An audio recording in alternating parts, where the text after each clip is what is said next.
Good morning students. शिक्षा की पाठशाला में आज हम संज्ञा पढ़ेंगे, जो कि आने वाले वीडियो एग्ज़ाम ही नहीं बल्कि सभी एग्ज़ाम्स के लिए बहुत ही महत्वपूर्ण वीडियो है। फिर चाहे वो यूपीएससी हो या फिर लेखपाल, सभी एग्ज़ाम्स के लिए महत्वपूर्ण वीडियो है। सो वीडियो में आखिर तक ज़रूर बने रहें। यदि ये वीडियो छूटा तो वीडियो में सिलेक्शन का सपना टूटा। जी हाँ, यदि आपने ये वीडियो पूरा नहीं देखा तो पूरा ज़रूर देखें, इससे बाहर एक भी प्रश्न नहीं जाएगा। चलिए शुरू करते हैं संज्ञा से। संज्ञा, संज्ञा का अर्थ नाम होता है। यदि आपने इतना जान लिया तो ये मान के चलिए कि आपको संज्ञा समझ में आ रही है। परिभाषा पढ़ते हैं। परिभाषा है किसी व्यक्ति, वस्तु, स्थान, जाति या भाव आदि के नाम को क्या कहते हैं? संज्ञा कहते हैं। जैसे कोई व्यक्ति है, उसका नाम हमने रख दिया मोहन, तो मोहन क्या हो गए? एक संज्ञा हो गई। मोहन क्या है? मोहन नाम है तो मोहन संज्ञा हो गया। अब जैसे कोई वस्तु है, वस्तु का नाम हमने रख दिया कि ये कुर्सी है, तो कुर्सी क्या हो गई? नाम हो गई और क्या है? एक प्रकार की संज्ञा हो गई। अब जैसे कोई स्थान है, स्थान जैसे कोई शहर ले लो, शहर ले लो कोई, जैसे प्रयागराज है, तो प्रयागराज हमने नाम उसका रख दिया है वो शहर, लेकिन हमने नाम रखा उसका प्रयागराज, तो क्या है? प्रयागराज एक संज्ञा है। अब जैसे जाति है, तो जाति जैसे कोई घोड़ा है, अब हमने उसका नाम रख दिया बादल, तो बादल क्या हो गया? उसका नाम हो गया, लेकिन उसकी जाति क्या है? कि वो एक घोड़ा है। अब जैसे भाव हो गया, आज तो डिजिटल इंडिया है, कोई कितना भी व्यक्ति दूर हो पता चल जाता है कि उसके भाव कैसे हैं। जैसे एक व्यक्ति ने किसी को व्हाट्सएप किया, इस प्रकार की इमोजी भेज दी। क्या किया? इस प्रकार की इमोजी भेज दी, तो सामने वाला कह देगा कि दुखी हो क्या? तो दुखी हमारा क्या हो गया? ये नाम हो गया। अब एक्सप्रेशन से पता चल गया कि वो व्यक्ति क्या है? दुखी है। अब जैसे उसने इस प्रकार की इमोजी भेज दी, क्या किया? उसने इस प्रकार की इमोजी भेज दी, तो सामने वाला व्यक्ति कहेगा कि खुश बहुत दिखाई दे रहे हो, तो खुश क्या हो गया? एक नाम हमने दे दिया कि वो व्यक्ति क्या है? खुशी है। तो ये हमारा भाव हो गया। भाव से पता चला, भाव से हमारा निकला क्या? नाम निकला। जैसे एग्जाम्पल में दिया हुआ है, मोहन स्कूल जा रहा है, तो मोहन क्या है? नाम है। कहाँ जा रहा है? स्कूल जा रहा है, तो स्कूल क्या है? स्थान का नाम है, तो ये क्या है? स्थान का नाम है। मोहन क्या है? संज्ञा हो गई। अब जैसे दिया हुआ आम में मिठास है, तो आम क्या है? फल है, और फल का नाम क्या है? आम है, तो आम क्या है? संज्ञा है। मिठास है, तो मिठास क्या है? एक प्रकार का भाव है। अब जैसे दिया हुआ है राम, अंगूर, पटना, हिमालय, गंगा इत्यादि, ये सब क्या है? यदि इनके नाम हैं तो वो क्या है? हमारी संज्ञा की श्रेणी में आते हैं। राम कोई व्यक्ति का नाम है, अंगूर कोई फल का नाम है, पटना कोई शहर का नाम है, हिमालय किसी पर्वत का नाम है, गंगा किसी नदी का नाम है। तो ये किसी के नाम हैं तो हमारी किसकी? संज्ञा की श्रेणी में आते हैं। अब आइए पढ़ते हैं संज्ञा के भेद। संज्ञा के भेद, संज्ञा के भेद हमने यहाँ पर 4 बताए हैं, लेकिन एग्जाम में यदि आए कि संज्ञा के भेद कितने हैं तो वहाँ पर आप 5 बताएंगे, ना कि 4 बताएंगे, क्योंकि संज्ञा के भेद तो कई होते हैं, लेकिन यहाँ पर हमने 4 इसलिए लिख रखा है क्योंकि ये एग्ज़ाम में पूछे जाते हैं। और ये 5 संज्ञा के भेद कौन कौन से, वो आगे हम बात करेंगे इस वीडियो में। तो गणनीय संज्ञा क्या हो गई? जिसकी हम गणना कर सकते हैं, जिसको हम गिन सकते हैं, वो गणनीय संज्ञा के अंतर्गत आती है। अगणनीय संज्ञा क्या हुई? जिसको हम गिन नहीं सकते, वो अगणनीय संज्ञा है। प्राणीवाचक संज्ञा कौन हुई? तो प्राणीवाचक संज्ञा जो बोल सकते हैं, चल फिर सकते हैं, जिनमें जान होती है, जिनमें प्राण होता है, तो क्या है? प्राणीवाचक संज्ञा है। अप्राणीवाचक संज्ञा जिनमें प्राण नहीं है, जो चल फिर नहीं सकते हैं, जो बोल नहीं सकते हैं, वो अप्राणीवाचक संज्ञा के अंतर्गत आते हैं। तो आइए एक एक करके इनके बारे में जानते हैं। यहाँ से 2 प्रश्न बनते हैं गणनीय संज्ञा से। आइए पढ़ते हैं। गणनीय संज्ञा वह संज्ञा जिन्हें हम गिन सकते हैं, गणनीय संज्ञा कहलाती है। जैसे यहाँ पर फल दिया हुआ है, फल और गिनती की संज्ञाएं, गिनती क्या हैं? संख्याएं। तो कोई फल होगा, जैसे आम तो आम को क्या है, हम गिन सकते हैं। संतरा हो गया तो संतरा को क्या है, हम गिन सकते हैं। तो ये क्या है, ये गणनीय संज्ञा के अंतर्गत आते हैं। गिनती की संख्याएं, तो गिनती की संख्याओं को हम क्या कर सकते हैं, गिन सकते हैं। तो ये क्या है, गणनीय संज्ञाएं हैं। नोट दिया हुआ है, गणनीय संज्ञा का प्रयोग एक वचन और बहुवचन दोनों रूप में होता है। तो यहाँ से एक क्वेश्चन बन सकता है कि एक वचन और बहुवचन दोनों रूपों में कौन सी संज्ञा का प्रयोग होता है। तो आप बताएंगे गणनीय संज्ञा का प्रयोग होता है। और आपसे ये भी प्रश्न पूछेगा कि फल जो है कौन सी संज्ञा के अंतर्गत आता है, गणनीय या अगणनीय। तो आप बताएंगे गणनीय संज्ञा के अंतर्गत। कभी कभी ये भी पूछ देता है कि वह संज्ञा बताइए जिन्हें हम गिन सकते हैं, उस संज्ञा को क्या कहते हैं। तो आप बताएंगे गणनीय संज्ञा कहते हैं। अब आइए पढ़ते हैं अगणनीय संज्ञा को।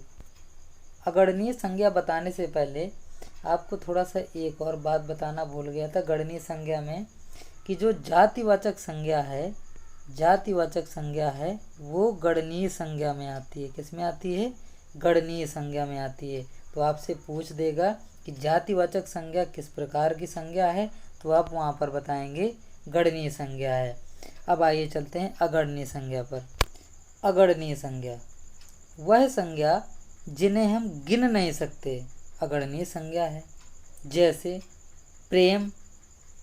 अब जैसे कोई दो व्यक्ति हैं आपस में प्रेम करते हैं, तो जो लड़का है वो कहता है लड़की से कि हाउ मच लव। तो लड़की बोलती है my love is not limitation, मेरे प्यार की कोई सीमा नहीं है। क्यों, क्योंकि वो गिन के नहीं बता सकती है कि मैं आपको 2 प्यार करती हूँ, मैं आपको 4 प्यार करती हूँ, मैं आपको 5 प्यार करती हूँ। क्यों, क्योंकि प्रेम को गिना नहीं जा सकता है। ठीक उसी प्रकार से घृणा। अब जैसे मान लीजिए आपकी बहन है, आपकी नहीं, चलिए मान लीजिए मेरी बहन है, मुझसे वो नफ़रत करती है और वो मुझसे बहुत दूर है, मैं उससे मिलने भी नहीं जा सकता। तो क्या कर सकता हूँ, मैं फ़ोन पर उससे बात कर सकता हूँ। अब जैसे ही मैंने उसको फ़ोन मिलाया, मैंने उससे कहा बहन तुम मुझसे कितनी नफ़रत करती हो, या तो वो फ़ोन काट देगी, क्या करेगी, या तो फ़ोन काट देगी या तो वो सीधा क्या करेगी, वो गाली देगी। क्यों, क्योंकि वो नफ़रत को, घृणा को वो गिन के तो बता नहीं सकती है कि मैं आपसे इतनी घृणा या नफ़रत करती हूँ। अब उसी प्रकार से जैसे दूध हो गया। अब जैसे अब दूध वाला आया आपके यहाँ, तो आप उससे कहिएगा कि 1 दूध दे दो, ये तो कहेगा पागल हो क्या, 1 दूध क्या होता है, 1 लीटर बोलो, 1 लीटर दूध दे दो। नहीं, फिर आप कहोगे नहीं मुझे 1 ही दूध चाहिए। या तो आप दोनों की वहाँ कुश्ती हो जाएगी, या तो फिर वो वहाँ पर चुपचाप चला जाएगा। तो यहाँ पर क्या है, दूध की क्या है, गिनती हम नहीं कर सकते हैं। तो ये क्या है, अगणनीय संज्ञा के अंतर्गत आता है। नोट क्या है, जब भी नोट दिया हो तो उसको क्या है, बहुत ध्यान से पढ़िएगा। नोट दिया हुआ है, अगणनीय संज्ञा का प्रयोग प्रायः हमेशा क्या है, एक वचन में होता है।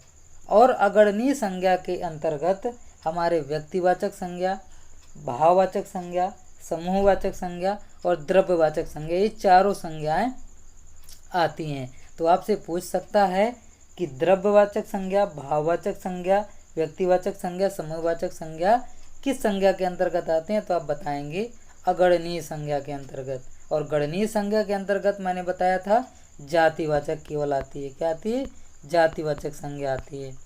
आगे देखते हैं प्राणीवाचक संज्ञा।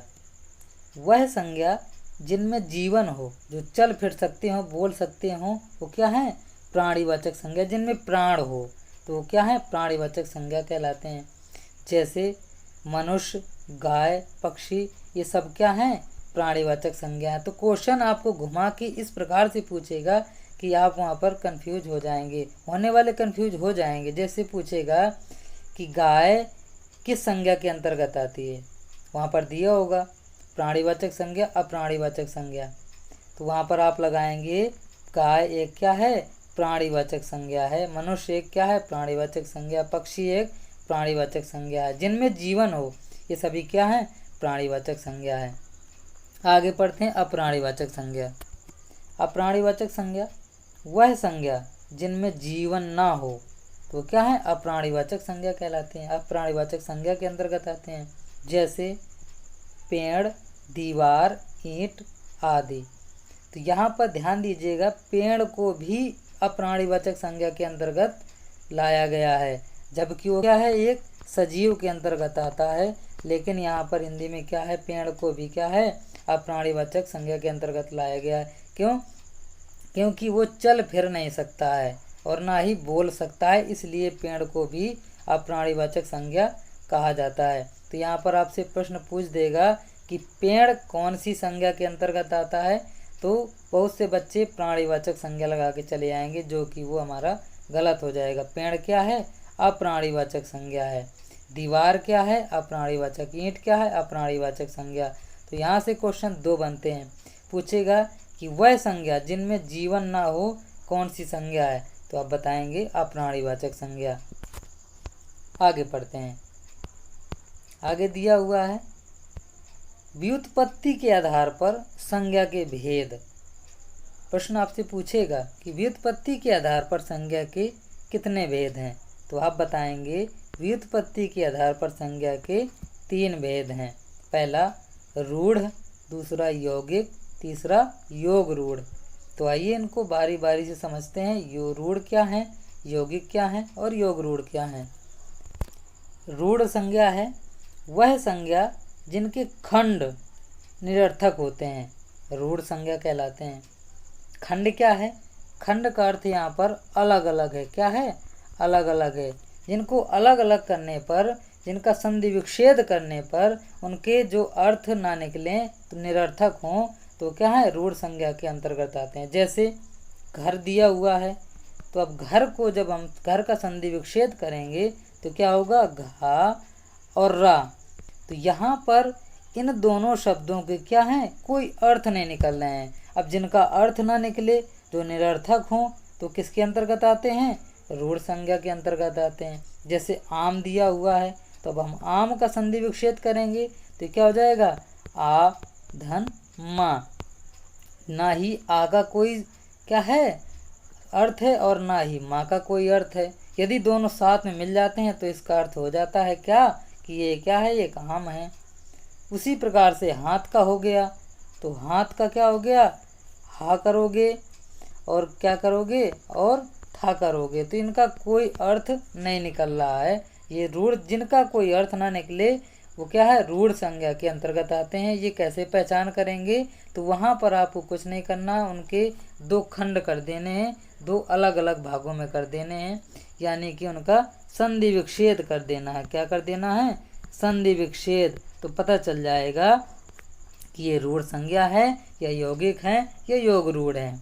आगे पढ़ते हैं हम यौगिक संज्ञा को।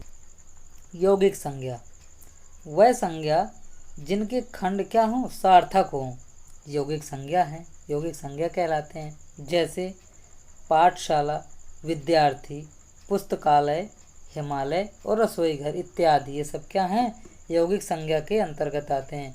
कैसे, जब हम पाठशाला को क्या करेंगे, संधि विच्छेद करेंगे तो क्या बनेगा, पाठ धन शाला।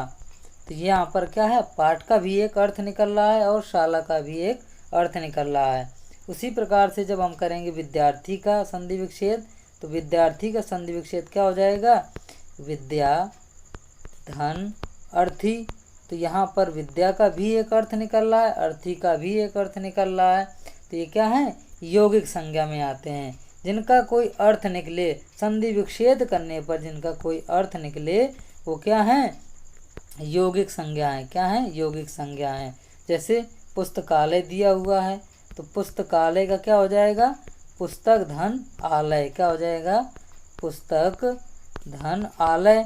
तो क्या हो जाएगा, ये पुस्तकालय हो जाएगा। पुस्तक का भी एक अर्थ निकल रहा है और आलय का भी एक अर्थ है।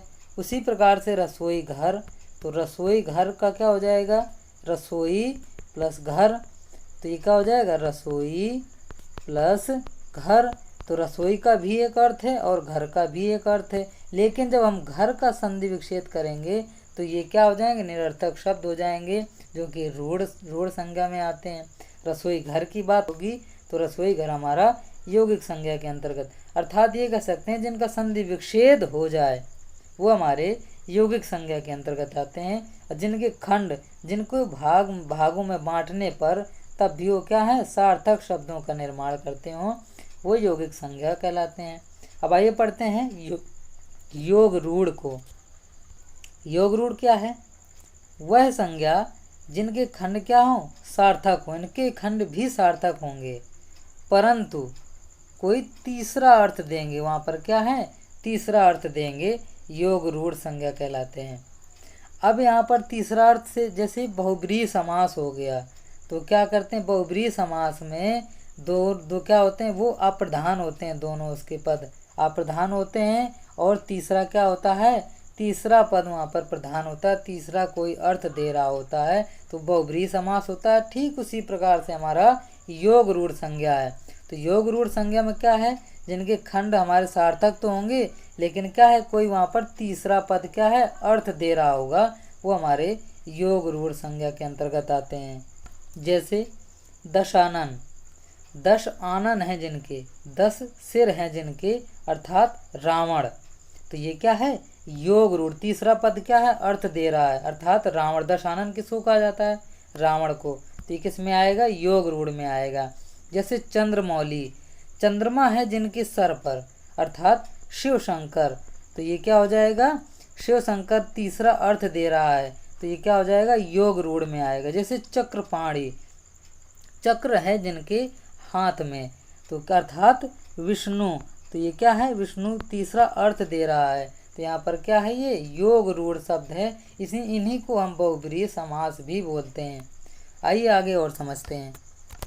दिया हुआ है अर्थ के आधार पर संज्ञा के भेद। यदि आपसे क्वेश्चन पूछे कि अर्थ के आधार पर संज्ञा के कितने भेद हैं, तो आप बताएंगे 5 भेद हैं। कौन कौन से? व्यक्तिवाचक संज्ञा, जातिवाचक संज्ञा, द्रव्यवाचक संज्ञा, समूहवाचक संज्ञा और भाववाचक संज्ञा। ये 5 भेद बताएंगे अर्थ के आधार पर। और व्युत्पत्ति के आधार पर 3 बताएंगे, रूढ़, यौगिक और योग रूढ़, है ना। तो अर्थ के आधार पर संज्ञा के भेद 5 होते हैं। और मैंने आपको आगे पीछे वीडियो में ये बताया है कि जातिवाचक संज्ञा जो है एक वचन और बहुवचन दोनों रूपों में आती है, और ये क्या है, गणनीय संज्ञा है। क्या है, गणनीय संज्ञा है। तो आपसे क्वेश्चन पूछ सकता है कि जातिवाचक किस प्रकार की संज्ञा है, तो आप बताएंगे गणनीय संज्ञा है। और ये भी पूछ सकता है कि एक वचन और बहुवचन दोनों रूपों में किस संज्ञा का प्रयोग किया जाता है, तो आप बताएंगे जातिवाचक संज्ञा का प्रयोग किया जाता है। और बाकी बचे ये चारों, तो इन चारों का क्या है, एक वचन के रूप में प्रयोग किया जाता है। किसके? एक वचन के रूप में इनका प्रयोग होता है।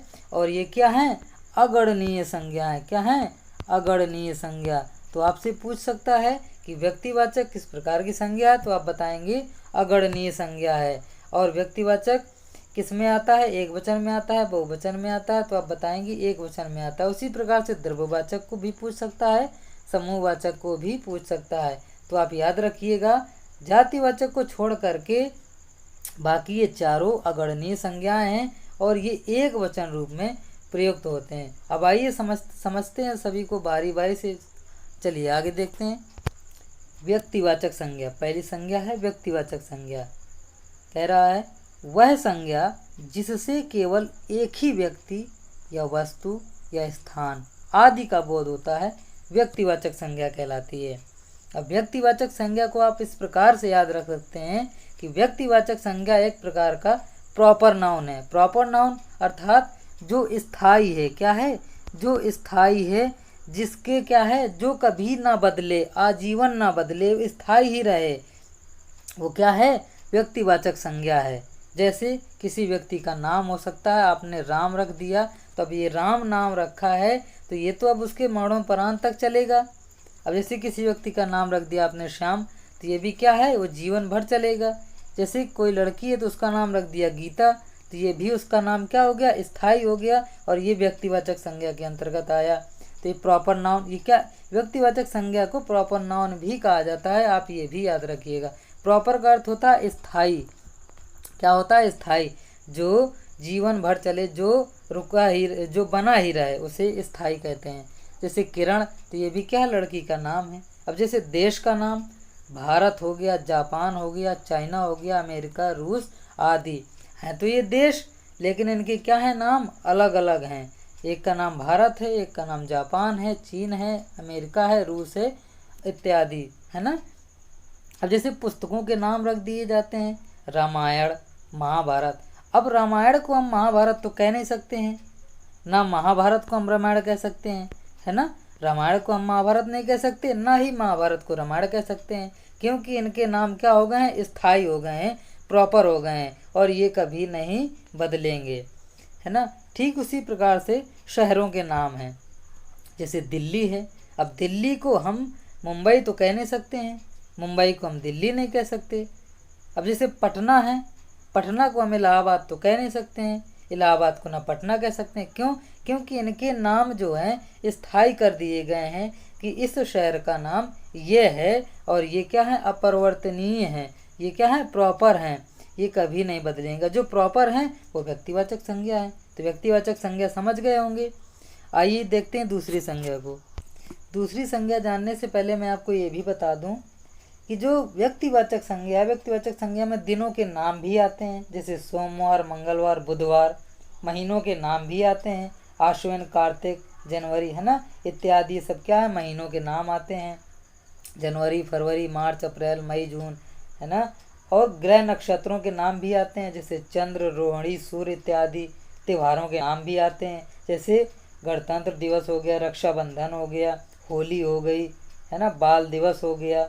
पत्र पत्रिकाओं के नाम भी आते हैं, है ना। पुस्तकों के नाम भी आते हैं, जैसे पुस्तकों के नाम तो मैं बता चुका हूँ, रामचरितमानस नहीं बताया, तो रामचरितमानस भी एक क्या पुस्तक का नाम है ना। ठीक है। अब आते हैं जातिवाचक संज्ञा में। जातिवाचक संज्ञा वह संज्ञा जिससे व्यक्तियों या वस्तुओं की पूरी जाति का बोध हो, जातिवाचक संज्ञा कहलाती है। जैसे मनुष्य, मनुष्य क्या है, एक प्रकार का क्या है, व्यक्ति है। अब यहाँ पर वो लड़का है तो क्या है, उसकी जाति है। यदि लड़की है तो उसकी जाति हो गई। यदि आदमी है तो उसकी जाति हो गई। औरत है तो ये औरत उसकी जाति हो गई। भाई है तो ये भी उसकी क्या है, जाति हो गई। बहन है तो ये भी उसकी क्या है, जाति हो गई। क्या है, उसकी बहन, भाई, लड़का, आदमी, औरत, ये मनुष्य की क्या है, ये सब सारी मनुष्य की जातियों के बारे में दे रखा है। अब जैसे वस्तु है तो वस्तु को मैंने बताया था, जैसे कुर्सी हो गया, मेज हो गया, घड़ी, किताब, ये सब क्या है, तो ये क्या है, वस्तु है। अब ये क्या है, घड़ी, मेज, कुर्सी, किताब इत्यादि क्या है, ये उनकी सब ये जाति बताती हैं कि वस्तु में ये किताब है, ये कुर्सी है, ये घड़ी है, और ये कार है ना। तो ये सब उनकी क्या जाति को तय करती हैं। अब जैसे पशु पक्षी में हो गया, तो पशु में क्या हो गया, गाय हो गई, घोड़ा हो गया। पक्षी में क्या, तोता, मोर इत्यादि। जो उड़ सकते हैं वो पक्षी हैं, और जो चल सकते हैं वो पशु में आते हैं। तो ये क्या है, ये हमने नाम रखा कि ये गाय है, तो गाय क्या हो गई, हमारी जाति हो गई। तो बैल का भी हमने नाम रखा कि ये बैल होता है, तो हमने बैल को क्या कहा, बैल होता है, बैल एक नाम रख दिया कि ये क्या है तो ये पशु, लेकिन उसका हमने नाम रख दिया बैल, एक का नाम रख दिया हमने गाय, तो बैल हमारी क्या हो गई, जाति हो गई। उसी प्रकार से घोड़ा, घोड़ा क्या है, घोड़ा एक प्रकार की जाति है। और मैंने बताया था घोड़े का यदि नाम रख दोगे बादल, तो ये क्या हो जाएगी, उसका नाम हो जाएगी, तो ये संज्ञा बन जाएगा। क्या बन जाएगा, संज्ञा, नाम संज्ञा है हमारा। उसी प्रकार से तोता और मोर, ये सब क्या। अब जैसे आगे दिया हुआ पद या व्यवसाय, तो पद किसी का हो सकता है, शिक्षक कोई हो सकता है, तो शिक्षक क्या है, उसकी जाति हो गई। अब व्यवसाय, यदि वो दर्जी का है तो दर्जी क्या है, उसकी जाति हो गई। दर्जी में व्यवसाय क्या कर रहा है, व्यवसाय में वो दर्जी है, तो दर्जी उसकी जाति हो गई। यदि वो लेखक है तो आप कहेंगे कि वो लेखक है, तो लेखक उसकी क्या हो गई, जाति हो गई। मंत्री है तो मंत्री उसकी जाति हो गई, है ना। तो उसी प्रकार से कई सारे होते हैं। अब यहाँ पर नोट दिया हुआ, नोट को मैंने बताया था कि विशेष रूप से ध्यान से जरूर पढ़ना होता है। नोट क्या दिया हुआ है, इसके पूर्ण रूप और अंश के नाम में अंतर होता है। क्या होता है? अंतर होता है। जैसे समझ जाएंगे। एक वृक्ष के टुकड़े को हम कभी वृक्ष नहीं कह सकते। जी हाँ, हम वृक्ष के टुकड़े को कभी वृक्ष नहीं कह सकते हैं। उसे हम क्या कहेंगे? लकड़ी कहेंगे, उसे हम टहनी कहेंगे, डाली कहेंगे, है ना। तो ये यहाँ पर पढ़ना है आपको कि वृक्ष कभी वृक्ष का टुकड़ा वृक्ष नहीं होता है, लकड़ी, टहनी, डाली आदि में परिवर्तित हो जाता है, जो कि उसकी जाति को दर्शाता है। तो जातिवाचक संज्ञा समझ गए। आइए अब अगली संज्ञा को समझते हैं। अगली संज्ञा को समझने से पहले मैं आपको बता दूं कि व्यक्तिवाचक जो संज्ञा होती है, व्यक्तिवाचक संज्ञा जो होती है जातिवाचक संज्ञा से किस प्रकार से मेल खाती है। जैसे अब यहाँ पर मैंने बताया था लड़का, अब लड़के का नाम रख दिया मोहन, तो मोहन क्या है? ये व्यक्तिवाचक संज्ञा हो गई। क्या ये प्रॉपर नाउन है और ये कभी बदलेगा नहीं। जो कभी अपरिवर्तनीय हो, जो कभी बदले ना, तो क्या किस में आता है? वो व्यक्तिवाचक संज्ञा में आता है। तो ये मोहन क्या है? एक प्रकार का लड़का है, तो लड़का उसकी जाति हो गई, मोहन उसका नाम हो गया, तो मोहन क्या है? व्यक्तिवाचक संज्ञा है। अब उसी प्रकार से यहाँ पर घर का कोई नाम दे दिया आपने, बहुत से नाम दे देते हैं घर का नाम, ये क्या है? कबीर कुटी है, कुछ भी नाम दे देते हैं। तो ये क्या है? एक कबीर कुटी नाम दे दिया, तो ये कबीर कुटी क्या है? एक प्रकार की व्यक्तिवाचक संज्ञा है। और ये घर क्या है? उसकी जाति हो गई। अब जैसे पशु पक्षी में गाय का नाम कोई रानी रख देता है गाय का नाम, तो रानी क्या हो गई? उसकी व्यक्तिवाचक संज्ञा हो गई, क्योंकि वो नाम है। और गाय एक जाति हो गई, क्योंकि वो क्या है? गाय है। अब उसी प्रकार से घोड़ा का नाम मैंने बताया बादल रख देते हैं, तो घोड़ा क्या हो गया? व्यक्तिवाचक संज्ञा हो, सॉरी बादल क्या हो गया? बादल उसका नाम है, तो बादल क्या है? व्यक्तिवाचक संज्ञा है। और जाति क्या हो गई? उसकी घोड़ा है, क्योंकि वो घोड़ा है तो उसकी जाति हो गई, है ना। पदीय व्यवसाय में उसी प्रकार से दर्जी, तो दर्जी है, दर्जी का कुछ ना कुछ तो नाम होगा ही होगा। दर्जी का नाम राम भी हो सकता है, दर्जी का नाम श्याम भी हो सकता है। तो ये क्या है? व्यक्तिवाचक संज्ञा। नाम जहाँ पर हो और जो स्थायी हो, अपरिवर्तनीय हो, वो व्यक्तिवाचक संज्ञा है। बाकी जो बचा हमारी जातिवाचक संज्ञा में आ गया। समझ गए। अब आइए समझते हैं अगली संज्ञा को, द्रव्यवाचक संज्ञा। वह संज्ञा जिसे हम गिन नहीं सकते लेकिन माप और तौल सकते हैं, द्रव्यवाचक संज्ञा कहलाती है। जैसे सोना, चांदी, पीतल, घी, दूध, पानी, तेल आदि। अब मैंने बताया था आपको, अब जैसे अब आप किसी से कोई दूध वाला है, तो दूध वाले से यदि आप दूध मांगेंगे, उससे कहेंगे कि भैया एक दूध दे दो, तो वो या तो आपको पागल समझेगा, या तो वो मुंह बंद करके शांतिपूर्वक वो वहाँ से चला जाएगा आपको बिना जवाब दिए। यदि आपने वो कहेगा यदि कहे कि एक लीटर बोलो, 1 लीटर देना हो तो मैं दे दूँ, नहीं फिर भी आप अड़े रहेंगे नहीं मुझे एक ही दूध चाहिए। तब एक ही दूध वो कहाँ से दे दे? क्योंकि वो क्या है? अगणनीय है, दूध की गिनती नहीं हो सकती है, और ये लिक्विड है, लिक्विड फॉर्म में है, तो ये इसकी क्या है? एक तो दूध दे नहीं सकता है। तो उसी प्रकार से सोना, चांदी, पीतल, घी, दूध, ये सब उसमें क्या आते हैं? द्रव्यवाचक संज्ञा में आते हैं, जिनको हम गिन नहीं सकते हैं, माप तोल सकते हैं। तो क्या है? द्रव्यवाचक संज्ञा है। नोट क्या दिया हुआ है? नोट दिया हुआ है इसके पूर्ण रूप और अंश के नाम में कोई अंतर नहीं होता है। जैसे अब सोना है, तो सोना चाहे एक टुकड़ा हो या 2 टुकड़ा हो, सोना तो सोना है। उसी प्रकार से चांदी एक टुकड़ा हो या 2 टुकड़ा हो, चांदी तो चांदी रहेगी, नाम तो उसका चांदी तो नाम ही चांदी रहेगा। ऐसा तो है नहीं कि चांदी एक टुकड़ा है तो सोना बन जाएगी, है ना। एक टुकड़ा है तो चांदी बन जाएगी। अब जैसे पीतल, तो पीतल चाहे वो आधा हो, चाहे कितना भी हो, एक टुकड़ा हो, चाहे 2 टुकड़ा हो, चाहे 4 टुकड़ा हो, पीतल तो पीतल है। उसी प्रकार से घी यदि एक डब्बे में बंद है, उससे आपने निकाल लिया, तो ऐसा तो नहीं कि वो पानी बन जाएगा, ये दूध बन जाएगा। आपने एक उंगली से घी को निकाला डब्बे से, अब ऐसा तो है नहीं कि दूध बन जाएगा, तो वो क्या है? घी ही रहेगा। तो ये क्या है? द्रव्यवाचक संज्ञा है ना, जिन्हें हम गिन नहीं सकते हैं और हम जिन्हें माप तोल सकते हैं, वो क्या है? द्रव्यवाचक संज्ञा है। अब मैंने नोट में क्या बताया कि इसके पूर्ण रूप और अंश के नाम में कोई अंतर नहीं होता है। ठीक है, तो द्रव्यवाचक संज्ञा समझ गए होंगे आप। अब आइए अगली संज्ञा को समझते हैं। अगली संज्ञा दी हुई है समूहवाचक संज्ञा। समूहवाचक संज्ञा क्या है? नाम से ही पता चल रहा है, जहाँ पर क्या हो, झुंड हो, भीड़ हो, है ना, तो समूह बना हो किसी भी, जैसे कमेटी हो गई, परिवार हो गया, संघ हो गया, सेना, झुंड, गुच्छा, ढेर आदि, ये सब क्या है, समूह के अंतर्गत आते हैं। जैसे गिरोह हो गया, है ना, जैसे पुराने डाकुओं को क्या रहा करता था, एक गिरोह रहा करता था, उसे क्या करते थे, गिरोह कहते थे, सरगना भी कहते थे। तो ये क्या है, सब ये समूहवाचक संज्ञा के अंतर्गत आते हैं। परिभाषा है वह संज्ञा जिससे अनेक वस्तुओं या प्राणियों के समूह का बोध होता है वो समूहवाचक संज्ञा कहलाते हैं। अनेक की बात कर रहा है। जैसे परिवार, तो परिवार में कई सदस्य होंगे, 4 होंगे, 6 होंगे, 8 होंगे, है ना, 12 भी हो सकते हैं, कितने भी लोग हो सकते हैं, लेकिन वो यदि एक साथ रह रहे हैं वो तो क्या है, उनका एक परिवार बन गया, है ना, एक साथ रह रहे हैं तो उनका परिवार बन गया। अब परिवार बन गया तो वो समूहवाचक संज्ञा में आ गई।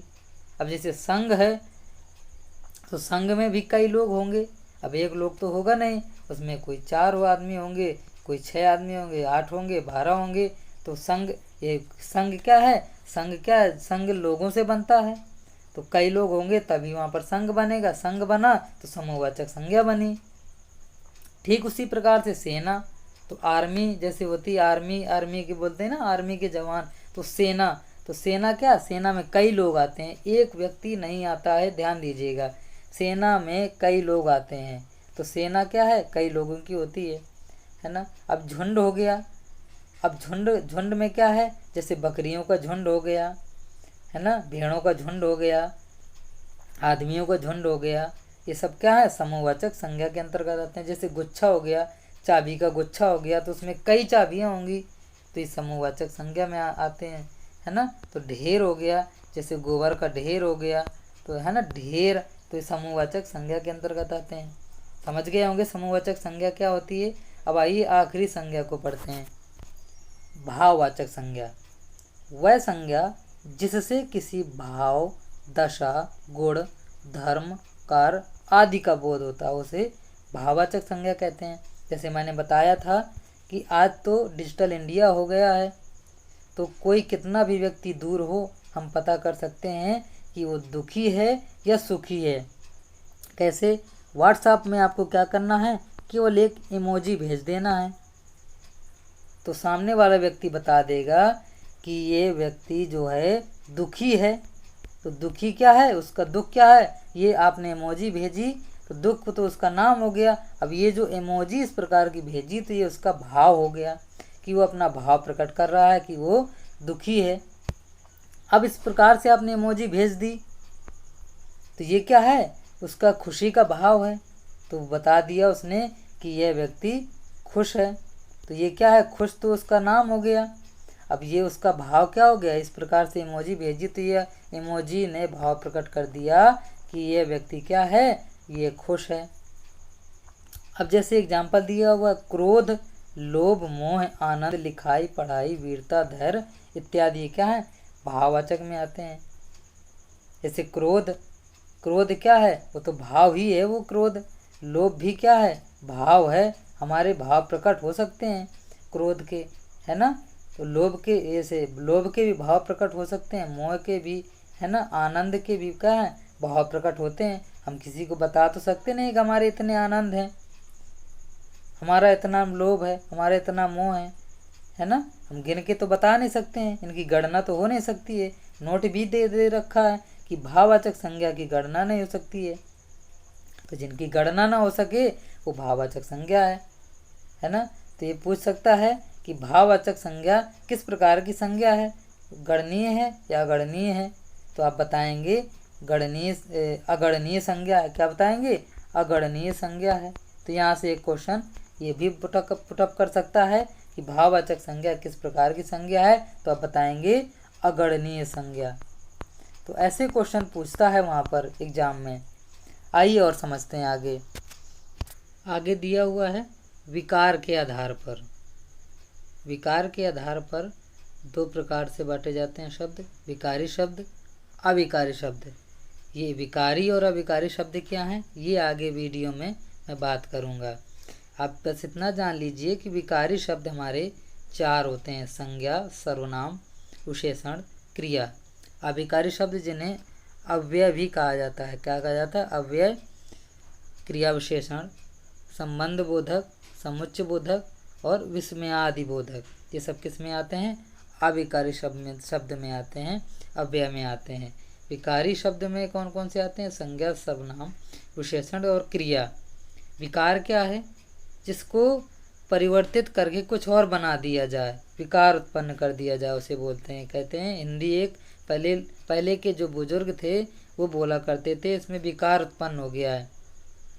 जैसे कोई नाम है, नाम दिया हुआ है, नाम है छत, मान लीजिए छत का, जैसे छत है ना, तो छत का हम क्या लिखते हैं, छत लिखते हैं। अब इसको हम लिख दें तछ, तो क्या किया हमने, इसमें क्या किया हमने, विकार उत्पन्न कर दिया, छत को हमने तछ लिख दिया।